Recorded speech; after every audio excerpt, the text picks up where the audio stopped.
Price lord. ಎಲ್ಲರಿಗೂ ಶುಭ ಮುಂಜಾನೆ. ಈ ದಿನದ ದೇವರ ವಾಕ್ಯ 121ನೆಯ ಕೀರ್ತನೆ 1ನೆಯ ವಾಕ್ಯ. ನಾನು ಕಣ್ಣೆತ್ತಿ ಪರ್ವತಗಳ ಕಡೆಗೆ ನೋಡುತ್ತೇನೆ, ನನ್ನ ಸಹಾಯವು ಎಲ್ಲಿಂದ ಬರುವುದು? ಭೂಮಿ ಆಕಾಶಗಳನ್ನು ನಿರ್ಮಿಸಿದ ಯೆಹೋವನಿಂದಲೇ ನನ್ನ ಸಹಾಯವು ಬರುತ್ತದೆ. ಹೌದು ಪ್ರಿಯರೇ, ನಮಗೆ ಸಹಾಯ ಎಲ್ಲಿಂದ ಒದಗಿ ಬರ್ತದೆ ಎಂಬುದಾಗಿ ನಾವು ಎಲ್ಲ ಮನುಷ್ಯರ ಕಡೆಯಿಂದ ಎದುರು ನೋಡೋರಾಗಿರ್ತೇವೆ. ಈ ಮನುಷ್ಯನು, ಈ ಕುಟುಂಬ ನಮಗೆ ಸಹಾಯ ಮಾಡಬಹುದು, ಇವರಿಂದ ನಮಗೆ ಒಳ್ಳೆಯದಾಗಬಹುದು, ಇವರ ಮೂಲಕವಾಗಿ ನಮಗೆ ಒಳ್ಳೆಯದಾಗಬಹುದು ಎಂಬುದಾಗಿ ನಾವು ಎದುರು ನೋಡ್ತೇವೆ.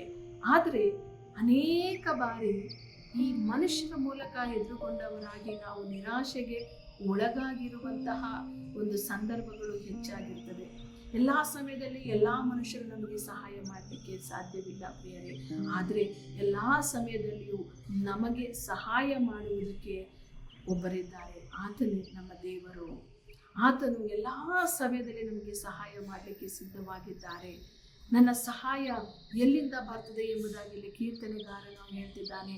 ಕಣ್ಣೆತ್ತಿ ಪರ್ವತಗಳ ಕಡೆಗೆ ನಾನು ನೋಡ್ತೇನೆ, ಭೂಮ್ಯಾಕಾಶಗಳನ್ನು ಉಂಟು ಮಾಡಿದಂತಹ ದೇವರು ನಮಗೆ, ಅವರಿಂದ ನಮಗೆ ಸಹಾಯ ಬರ್ತದೆ ಎಂಬುದಾಗಿ.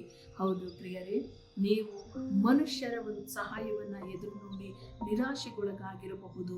ಆದರೆ ಈ ದಿನ ನೀವು ನಿರಾಶೆಗೊಳಗಾಗಬೇಕಾಗಿಲ್ಲ ಪ್ರಿಯರೇ. ಯಾಕೆಂದರೆ ನೀವು ದೇವರಲ್ಲಿ ಪ್ರಾರ್ಥನೆಯನ್ನು ಮಾಡುವಾಗ, ದೇವರಲ್ಲಿ ನಿಮ್ಮ ಸಹಾಯವನ್ನು ಎದುರು ನೋಡುವಾಗ, ಆತನು ನಿಮ್ಮ ಕಷ್ಟಕ್ಕೆ, ನಿಮ್ಮ ಒಂದು ಸಂಕಟಕ್ಕೆ ಸಹಾಯವನ್ನು ಮಾಡುವಾತನಾಗಿದ್ದಾನೆ. ಆತನು ನಿಮ್ಮನ್ನು ಬಲಪಡಿಸುವ ಆತನಾಗಿದ್ದಾನೆ. ಕುಗ್ಗಿ ಹೋಗಬೇಡ್ರಿ. ನಿಮಗೆ ಯಾರಿಂದ ಸಹಾಯ ದೊರಕದೆ ಹೋದರೂ ಕೂಡ, ಯಾವ ಮನುಷ್ಯನು ನಿಮಗೆ ಸಹಾಯವನ್ನು ಮಾಡದೆ ಹೋದರೂ ಕೂಡ, ನೀವು ನಂಬಿರುವಂತಹ ದೇವರು ನಿಮ್ಮನ್ನು ಕೈ ಬಿಡುವುದಿಲ್ಲ. ಖಂಡಿತವಾಗಿಯೂ ದೇವರು, ನಾವು ಆಶ್ರಯಿಸಿರುವಂತಹ ನಮ್ಮ ಕರ್ತನು, ನಮ್ಮ ಕ್ರಿಸ್ತನು ನಮ್ಮನ್ನು ಬಲಪಡಿಸುವಾತನಾಗಿದ್ದಾನೆ, ನಮಗೆ ಸಹಾಯವನ್ನು ಕೊಡುವಾತನಾಗಿದ್ದಾನೆ. ಪ್ರಾರ್ಥನೆ ಮಾಡೋಣ.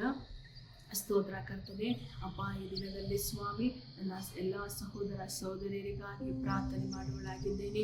ಯಾರೆಲ್ಲ ಕರ್ತನೆ ಮನುಷ್ಯನ ಸಹಾಯವನ್ನು ಎದುರು ನೋಡಿ ನಿರಾಶೆಗೊಳಗಾಗಿ ಕುಗ್ಗಿ ಹೋಗಿದ್ದವರಾಗಿದ್ದಾರೋ ಅಪ್ಪ, ಅವರಿಗೆಲ್ಲರ ಕರ್ತನೆ ಅಪ್ಪ ಸಹಾಯವನ್ನು ಸ್ವಾಮಿ ನೀನೇ ಒದಗಿಸಿಕೊಡು ಕರ್ತನೆ.